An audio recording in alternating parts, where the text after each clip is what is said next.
കോലീബി സഖ്യം കേരളത്തിൽ അതൊരു പുതിയ വാക്കല്ല. കോൺഗ്രസ്, ലീഗ്, BJP സഖ്യം കേരളത്തിൽ കഴിഞ്ഞ കുറെ കാലമായി ചർച്ച ചെയ്യുന്ന വിഷയമാണ്. ബേപ്പൂരിലും വടകരയിലുമാണ് ആദ്യം തുടങ്ങിയത്. അപ്പോൾ തന്നെ അത് ചർച്ചയായി മാറുകയും ചെയ്തിരുന്നു. കോൺഗ്രസ് അന്നും അതിനെ ന്യായീകരിച്ചിരുന്നു, BJPയും ന്യായീകരിച്ചിരുന്നു. BJP നേതാവ് KG മാരാർ അദ്ദേഹത്തിന്റെ ആത്മകഥയിൽ അതേക്കുറിച്ച്, ആ ബന്ധത്തെക്കുറിച്ച് വിശദമായി പ്രതിപാദിക്കുകയും ചെയ്യുന്നുണ്ട്. O രാജഗോപാലും ഇപ്പോഴും അദ്ദേഹം ജീവിച്ചിരിപ്പുണ്ട്. അദ്ദേഹം അതേക്കുറിച്ച് പരാമർശിച്ചിട്ടുണ്ട് പല ഘട്ടങ്ങളിലും. അതുകൊണ്ട് പുതുമയുള്ളതല്ല കോലീബി സഖ്യം, കോൺഗ്രസ്, ലീഗ്, BJP സഖ്യം. ഈ തദ്ദേശ തെരഞ്ഞെടുപ്പിലും കോലീബി സഖ്യം വീണ്ടും വരുന്നു എന്നതാണ് പ്രധാനപ്പെട്ട കാര്യം. ആ കോലീബി സഖ്യത്തിൽ മറ്റൊരു പാർട്ടി കൂടിയുണ്ട്, വെൽഫെയർ പാർട്ടി, ജമാഅത്തെ ഇസ്ലാമിയുടെ വെൽഫെയർ പാർട്ടി. ഇതാണ് കേരളത്തിലെ ഇപ്പോഴത്തെ മഹാഗഡ്ബന്ധൻ എന്ന് വേണമെങ്കിൽ പറയാം. അത്തരത്തിലുള്ള ഒരു സഖ്യമാണ് കേരളത്തിൽ ഇപ്പോൾ രൂപപ്പെട്ട് വന്നിരിക്കുന്നത്. കോർപ്പറേഷനുകളിൽ BJP കോൺഗ്രസിനെ സഹായിക്കണം, തിരിച്ച് പഞ്ചായത്തുകളിലും നഗരസഭകളിലും കോൺഗ്രസ് BJPയെ സഹായിക്കും. ഇതാണ് ആവശ്യം.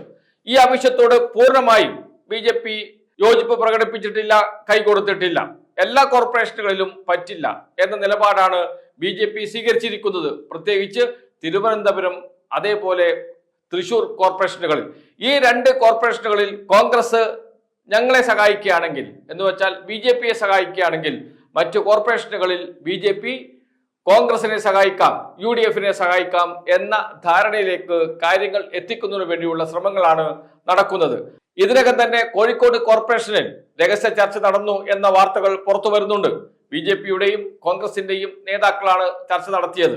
കോഴിക്കോട് കോർപ്പറേഷനിൽ കോൺഗ്രസിനെ UDFനെ സഹായിക്കണം, മറിച്ച് കോഴിക്കോട് ജില്ലയിലെ പഞ്ചായത്തുകളിലും മറ്റ് നഗരസഭകളിലും കോൺഗ്രസ് BJPയെ സഹായിക്കാൻ തയ്യാറാണ് എന്നാണ് കോൺഗ്രസ് നേതാക്കൾ മുന്നോട്ട് വെച്ചിരിക്കുന്ന ആവശ്യം. അതിനോട് യോജിപ്പ് പ്രകടിപ്പിക്കുകയും ചർച്ചകൾ മുന്നോട്ട് കൊണ്ടുപോവുകയും ചെയ്യുന്നു കോഴിക്കോട് ജില്ലയിൽ. കണ്ണൂർ നഗരസഭയിലും സമാനമായ സ്ഥിതിയാണ്. അവിടെ പ്രത്യേകിച്ച് ചർച്ചകളുടെയൊന്നും ആവശ്യമില്ല. K. സുധാകരൻ തന്നെയാണ് BJPയുടെയും നേതാവ്. BJPക്ക് വേണ്ട എല്ലാ സംരക്ഷണവും നൽകുന്നത് K. സുധാകരൻ എന്ന കോൺഗ്രസ് നേതാവാണ് എന്ന് അദ്ദേഹം തന്നെ പറഞ്ഞതാണ്. ശാഖകളെ സംരക്ഷിക്കാൻ ഞാൻ എൻ്റെ കുട്ടികളെ വിട്ടിട്ടുണ്ട്, എന്ന് വെച്ചാൽ കോൺഗ്രസ് പ്രവർത്തകരെ വിട്ടിട്ടുണ്ട് എന്ന് പരസ്യമായി പറഞ്ഞത് K. സുധാകരൻ തന്നെയാണ്. അതുകൊണ്ട് കണ്ണൂർ കോർപ്പറേഷനിൽ വലിയ ചർച്ചകൾക്കൊന്നും പ്രസക്തിയില്ല. കണ്ണൂർ കോർപ്പറേഷനിൽ BJPയും കോൺഗ്രസും UDFും തമ്മിൽ നേരത്തെ ധാരണയുണ്ട്. ആ ധാരണ ഇപ്പോഴും തുടരുക തന്നെ ചെയ്യും. അതോടൊപ്പം തന്നെ പഞ്ചായത്തുകളിലും നഗരസഭകളിലും രഹസ്യ ധാരണ എല്ലാ കാലത്തും കോൺഗ്രസും BJPയും തമ്മിലുണ്ട്.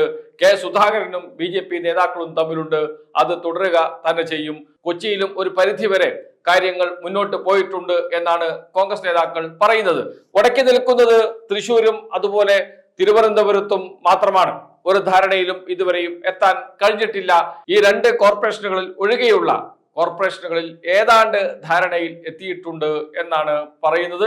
കോൺഗ്രസ് നേതാക്കൾ തന്നെ ഇത് സ്ഥിരീകരിക്കുകയും ചെയ്യുന്നുണ്ട്. പ്രമുഖ മാധ്യമങ്ങളെല്ലാം ചെറിയ ചെറിയ വാർത്തകൾ നൽകി തുടങ്ങിയിട്ടുണ്ട്. ദൃശ്യമാധ്യമങ്ങൾ ഇത് സംബന്ധിച്ചുള്ള വാർത്തകൾ കൊടുത്തു തുടങ്ങിയിട്ടുണ്ട്.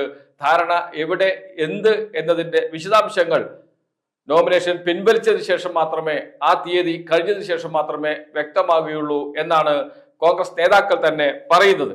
അതേസമയം മറ്റൊരു ഭാഗത്ത് മറ്റൊരു നീക്കം നടക്കുന്നുണ്ട്.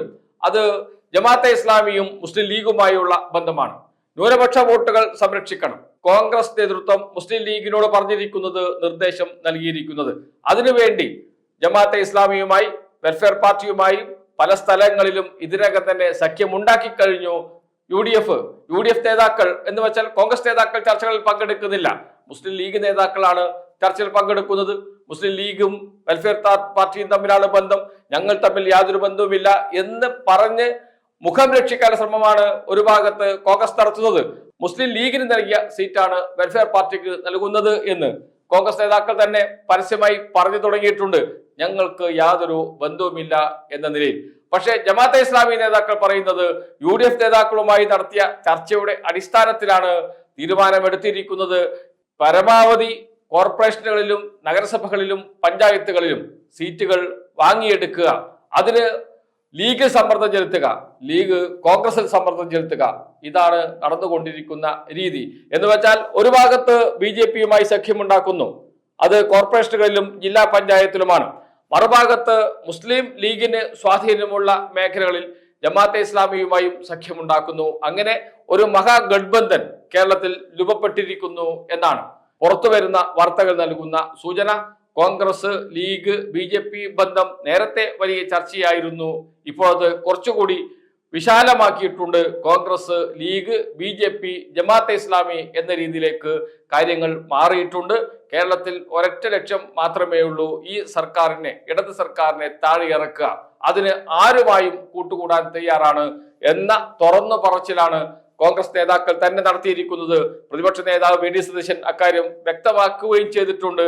ഞങ്ങൾക്ക് ജമാഅത്തെ ഇസ്ലാമിയുമായി ബന്ധമില്ല, അവർ ഞങ്ങളെ പിന്തുണക്കുന്നു, ആ പിന്തുണ ഞങ്ങൾ സ്വീകരിക്കുന്നു. ഇതാണ് പ്രതിപക്ഷ നേതാവ് VD സതീശൻ പറയുന്നത്, KPCC പ്രസിഡന്റ് സണ്ണി ജോസഫ് പറയുന്നത്. എന്നാൽ താഴെത്തട്ടിൽ UDF നേതാക്കൾ എല്ലാവരും ജമാഅത്തെ ഇസ്ലാമി നേതാക്കളുമായി ചർച്ച നടത്തി മുന്നോട്ട് പോയിക്കൊണ്ടിരിക്കുന്നു. സഖ്യമായി മത്സരിക്കുന്നു, സീറ്റ് നൽകുന്നു ജമാഅത്തെ ഇസ്ലാമിക്ക്. അത് ഒരു ഭാഗത്ത് നടക്കുമ്പോൾ മറ്റൊരു ഭാഗത്ത് BJP-യുമായും രഹസ്യ ചർച്ചകൾ സജീവമായി മുന്നോട്ട് കൊണ്ടുപോവുകയാണ് കോഴിക്കോട്, കണ്ണൂർ തുടങ്ങിയ കോർപ്പറേഷനുകളിലും ജില്ലാ പഞ്ചായത്തുകളിലും എന്നതാണ് ഇപ്പോഴത്തെ തദ്ദേശ തെരഞ്ഞെടുപ്പിന്റെ സ്ഥിതി.